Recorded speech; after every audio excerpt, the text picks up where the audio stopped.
What is going on YouTube? It's your boy Peach Boom Harris, and I'm back to pick at low-hanging fruit because my upload schedule has been shit ever since I got my PC. Lots of IRL shit's been getting in the way. Also, lots of CSGO. I'm addicted to CSGO now. I thought I was addicted to MOBAs. No, it's a whole new cancer when you add guns into the mix. So, we are back with some War Thunder, and it's Christmas, or Christmas has passed, and New Year's has passed. And Tiny Hands is about to become president in less than like 12 days. So, yeah, that's a thing. But Japanese tanks have come finally to War Thunder. And it's about goddamn time. Now, I don't know if they came out a long time ago. Or if I just missed it or whatever. But they're out now. They're probably on the PvE. But they're out now. And, yeah, they're a thing. And I don't say that in the most respectful of ways. Let's just say there's a reason why they had a really good navy, and I think their ground tanks were it, because their tanks are special needs. Yeah, that's the word, special needs. So you're probably going, but Phil, why are they so special needs? They're tanks. They should have something they do well, like the American tanks are kind of all-arounders. They do good shit, and they have special properties like tank destroyers or turrets on them and shit like that. Yeah, oh yeah, that's a good thing. Yeah, okay, yeah, I give that one to you. And then you have the Germans, who are known for their accuracy and, you know, the APCR rounds, things like that. They're great armor penetrators. They're pretty good tanks. Yeah, I'll give you that one. The Russians are known for their derp and Sukhoblet, and yeah, that's a thing. Sometimes they can be speedy, sometimes they can be full of armor, sometimes they can be just derpy, but yeah, I mean, they have their points. And then the British tanks are known for their armor, stout, flat British armor sides, where they don't use cheeky tactics like angling and composite armor. They just go straight on riveted armor, flat, meeting those shells head on and keep it on. Yeah, they're kind of known for that. A little speed here and there. Pretty good guns here and there. Yeah, they're not bad. They're not bad. Then you have the Japanese tanks. The Japanese tanks have literally one thing going for the entire tech tree up into this point. Now, I know when you get into the tech tree farther down, you get a couple of, well, American tanks. This is pretty much after the war.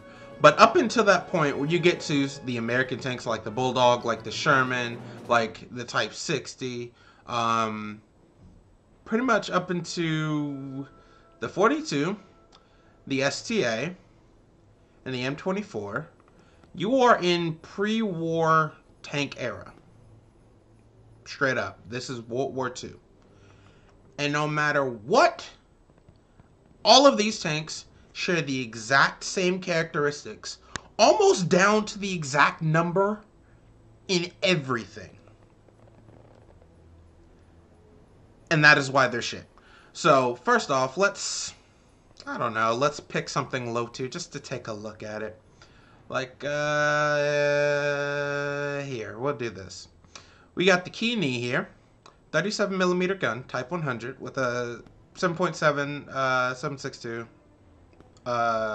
coax machine gun on it. Nothing special in the machine gun. Let's look at this armor. 26mm armor from the front, 12 sides, 12 ass. Turret, 16 from the front, 12 sides, 10 ass. And armor penetrations, 50mm, 30 at 1,000 meters. That's meh. But it's 1.3. Okay, that's not bad. You keep going, it's almost the same thing. Except, in fact, it's worse. We've gone down to a 37mm Type 1 cannon on the Kami, and it's 25mm at one click. Oh, and did I mention this tank's a lie? We all know about, floating tanks and everything like that, right? This tank has propellers on it, and I want to see if I can look at it. This tank has propellers on it, as you can see in the back, but it doesn't float. So this tank has shit armor, as the rest of them do, but I'm thinking, shit armor, it's kind of a trait. And then they have this thing with propellers. I'm like, oh, it's shit armor, and then it gets rid of all the sloping and shit. So I'm like, okay, it's shit armor and now bad sloping, so heaven forbid you get a lucky bounce, you're not getting it. But now it has propellers. You can float, maybe take the cheeky flank and go through the lake and come behind it. No, it doesn't float. I've tried it multiple times and I just drowned. This tank's a lie. Don't believe it. So, shit armor like everybody else. Shit gun like everybody else. And, you think it get better when you get to rank 2. You get into the 2.0s. So we go from a 47mm on this side. You go 47, well first you go 57mm for the Eco-Go. Get my Japanese down and get my weeb on. The Eco-Go. Go 57, 57, 47. But penetration's better at one click, so I give it to him.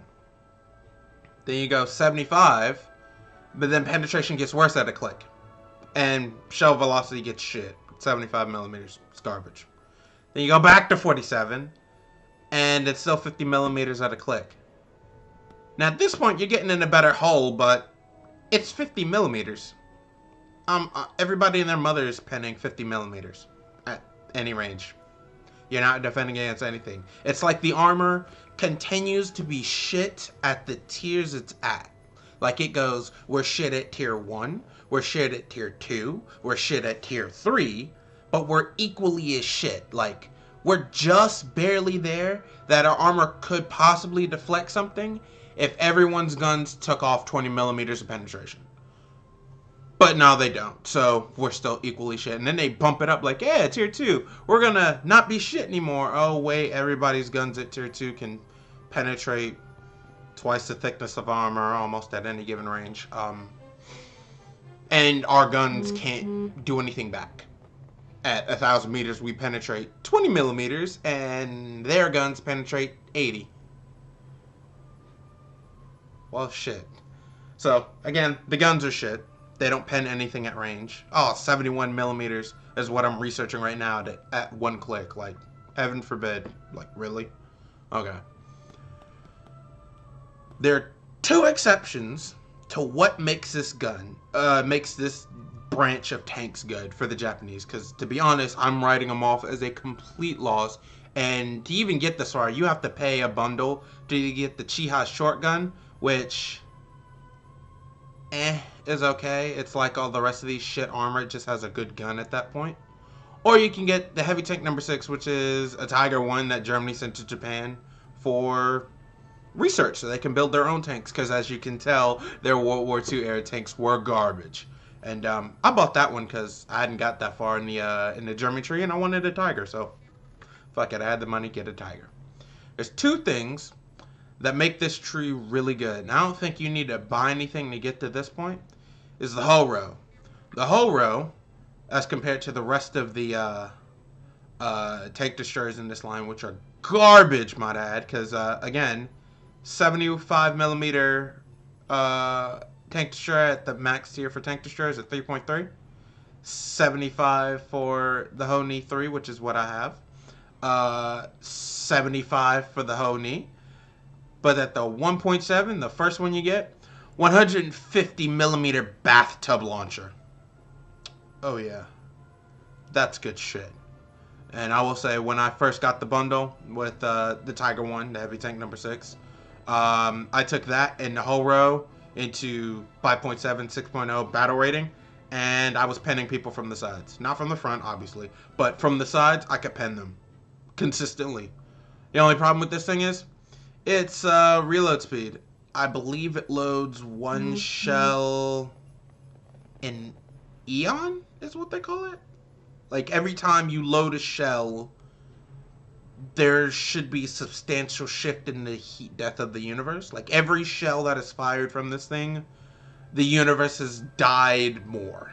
Like, you can measure the death of just solar systems on the reload speed of this gun. You get one shot. They give you like 50. No, let's see. They give you 28 shells. I'm just guessing. They give you 28 shells. You need to take about 3 in the battle. The first one you fire, if you're lucky, you'll get a kill. The second one, if you're blessed enough to get that. If you're blessed enough for the human race to be on this planet long enough for you to be able to fire the second shell. If you're lucky and not damaged in any way, more than likely will either be a miss or it'll be a kill. And at that point, you've killed 2 people in an entire game. At that point, you've considered yourself lucky, but at that point, that means 2 people have had literally decades of their life to go, that bitch just killed me. I'm gonna go kill him back. And then they'll come and find you and then kill you. So the first person you kill, if by the time you reload the second shell has not come back and killed you, the second person you kill will kill you by the time you load the third shell. And if you load the third shell, the heat death of the universe is upon you, and everything is then being condensed into a tightly knit shell, and you can fire your 150mm World War II bathtub launcher into that tightly knit group as the universe comes to a close, thus sparking another Big Bang, and then begins the universe again. So we can do it all over again. Next game. That is literally what this tank does, and that is it. After that, you got a 75mm bullshit, 75mm bullshit, and 75mm bullshit. The only good thing about these guns is compared to the rest of the goddamn tree, they do better penetration over range. Their initial penetration is pretty much comparable to the actual tank, so I don't know why you would go turretless, armorless, 25mm piece of shit that can't go fast versus turrets with armorless piece of shit that can actually go faster. Why would you not go faster with a turret to do the same shit that you can go without a turret and without the armor to do the same bullshit? It's just limiting yourself to even worse times. Like, if you go here, you're going to have a bad time. But if you go to the tank destroyers, you're going to have a bad time. Do you understand what I'm saying? The only thing that I find good besides the 150mm universe launcher is this. The Japs come first off with a truck with a 20mm Type 98 cannon on the back. This thing shreds armor at about the same distances that the main guns do. 15mm at 1,000 meters, 15mm at 1,000 meters, 50mm at 1,000, that's because this is a 47mm. 20mm at 1,000 meters. This thing, 23mm at 1,000 meters. This thing is just as powerful as the main gun on the medium and the light tank lines. It's just as powerful. And it's faster. Now, not technically this. The gun's just good. The platform it's on is shit because it's on a truck. They stole it from some Japanese rice farmer. But the gun on it is great. And then at tier 2, you get this thing. And that is what we're going to look at right now in depth. The Tase is a 20mm tracked, armored SPAA with a 20mm on it that's clip fed like the truck based version of it. But even though the armor is shit and everyone's right there, so one shell in it and you've pretty much killed everybody, the ammo is pretty small, so there's not much high chance of you getting ammoed. And the engine is, in the grand scheme of things, small, but the entire tank is small, so any shell that hits this thing, it's dead. But I must say, at a max speed of 45 kilometers an hour, and a traverse speed, a turret traverse speed, that would snap your neck if you can rush and get behind enemy lines, or just get to the side of the lines and just peek over. On the move, you can take out tanks at random. I've had 5 tanks all kind of like side profile to me as I'm running past them, and I just on the move, boom, boom, boom, boom, boom. And like got critical hits on every single one because I can pen them at that medium to close range. Rushing, I'm like a lightning bolt. And I can pen them with armor piercing shells. That's the trick. You need armor piercing shells because HE is shit. It's only used for tanks. Sorry, for planes. And the standard shell, which is 1 armor piercing, 2 HE. That's shit too, because every time you want to think you're penning somebody, you're really only penning them a third of the time. So honestly, I don't even use the normal shells. What I do is I load, if I have 20 clips, which they are clips, or magazines. If I have 20 clips, I load like 3 HE just for the actual random plane I'm gonna actually do my job and shoot. And then the rest are AP so I can kill other Japanese tanks, which is dirt easy, and other tanks from the sides and rear. And if they're too heavy for me to pen, go from the rear. And if they're too heavy to make the pen from there, by the time they turn around and go, who shoot me in the ass? I'm already gone. I'm a ghost. You don't believe me? I'm gonna test this. I'm gonna show you. Let's go. Whole bunch of this shit. Yep. And yeah. Let's go with that. This is the only tank you need in the entire Japanese tech tree, because as we've gone over, the main tanks are shit, the light tanks are shit, and the SPGs are shit. Tank destroyers don't do shit. Medium tanks don't do shit. Light tanks don't do shit. So if none of those do shit, use the SPAA. That thing is just as good, if not better, than their main battle tank companions. So here we go. First off, traverse speed, and go.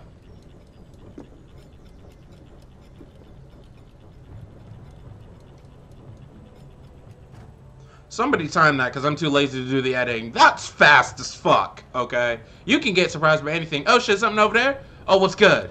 Oh shit, something over there? Oh, what's good, homie? And you're just on their ass, snap. Like, that's disgusting for a tank. Then, something of its tier, right here in front. Actually, something below its tier. The target has been destroyed. How many meters was that? 200? Let's see, something slightly more heavier. You're probably not penning anything like that at 1,000 meters, but that's above 1,000 meters. Below 1,000 meters, you gotta get closer.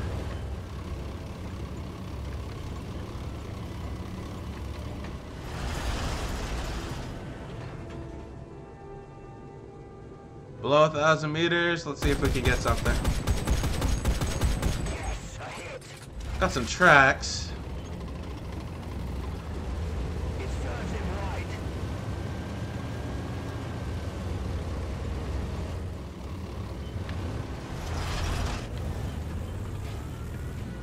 There we go, we're already starting to get some yellow.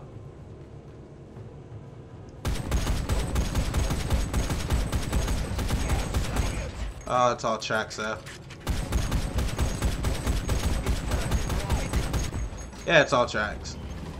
So, I mean, it's still an SPAA, so granted, you're not going to pen anything above your weight class.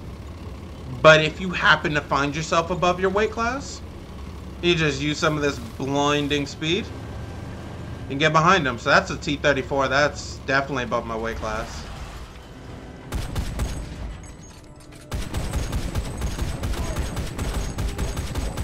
There you go, and we end this bitch.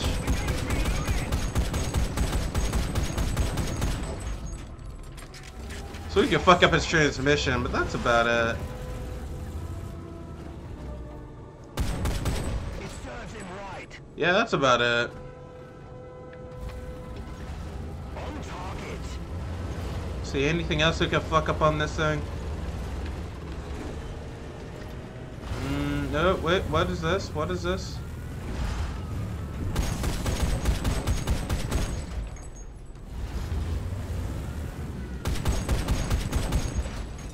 Got some yellow here. Nope.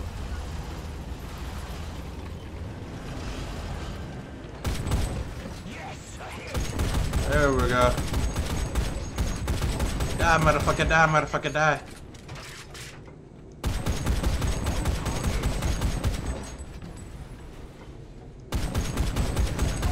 Okay, I got really engrossed in killing that T-34. You won't even face T-34s. You'll face everything with this T-26 and below. That is all you'll face. And just as I shredded that T-26, you pretty much shred everything. Unless you're facing like a Stug or... I think that's the only tank that comes to mind. Maybe a T-26. Shoot it from the sides. Shoot it in the gunner's cupolas. All of that shit. Easy money. And not only that, you do it on the move. It's fucking insane. You're in a fucking Ferrari with baking sheets welded to the side. You can go flying in this thing. And then here and there you might actually do your job and take out an actual plane, but highly unlikely. This thing is the best thing about it, and this thing is still kind of shit. So, that is pretty much the Japanese tank tree in a nutshell. You're pretty much playing and having a bad time until you reach American and Russian tier 3.7, tier 4s, tier 5s. Because the STA, I do believe, is Japanese design, although that's post like Korea. The M24, America. The Type 60 I heard is pretty cool. 2 recoilless guns, that thing's a fucking beast. Garbage. I mean, 2 20mm, who knows about the traverse speed, might be good. This is better. Might be good. And then an M42 Duster, which is 40mm ball force, America. That's it. So I will say, if you're thinking, hey, I got some Christmas money laying around, I might want to get the Japanese tech tree, buy a bundle. Don't. Kill yourself. Don't do it. Don't do it. Don't do it.